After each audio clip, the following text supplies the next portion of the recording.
नमस्कार. तापमानाचा पारा 40शी पार जाऊन उकाड्याचा त्रास होत असताना राज्यात पुन्हा अवकाळी पावसाने हजेरी लावली आहे. नाशिक, धुळे, नंदुरबार, बुलढाणा, यवतमाळ, परभणी, पंढरपूर, वाशिम, अकोल्यासह विदर्भ आणि मराठवाड्यातील अनेक जिल्ह्यांमध्ये पावसाच्या सरी बरसल्या आहेत.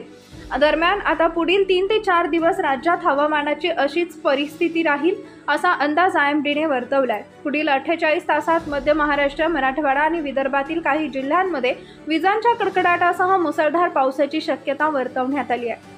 काही जिल्ह्यात वादळी वाऱ्यासह जोरदार गारपीट देखील होऊ शकते असं हवामान खात्याने सांगितलंय. शेतकऱ्यांनी काढणीला आलेली पिके झाकून ठेवावीत असा सल्ला देखील हवामान तज्ज्ञांनी दिलाय. हवामान खात्याच्या अंदाजानुसार पुढील 48 तासात विदर्भातील चंद्रपूर व गडचिरोली जिल्ह्यासह बहुतांश ठिकाणी अवकाळी पावसाच्या सरी कोसळतील. मराठवाड्यातील लातूर, बीड, धाराशिव जिल्ह्यामध्ये वादळी वाऱ्यासह हलक्या पावसाच्या स्वरूपाची शक्यता वर्तवण्यात आली आहे. मुंबईसह पुण्यातील तापमानात घट होऊन दिवसभर ढगाळ वातावरण राहील. मध्य महाराष्ट्र आणि कोकणातील काही ठिकाणी हलक्या पावसाची शक्यता आहे. तापमानाचा पारा 40शी पार जाऊन उकाड्याचा त्रास होत असतानाच राज्यात पुन्हा अवकाळी पावसाने हजेरी लावली आहे. नाशिक, धुळे, नंदुरबार, बुलढाणा, यवतमाळ, परभणी, पंढरपूर, वाशिम, अकोल्यासह विदर्भ आणि मराठवाड्यातील अनेक जिल्ह्यांमध्ये पावसाच्या सरी बरसल्या आहेत.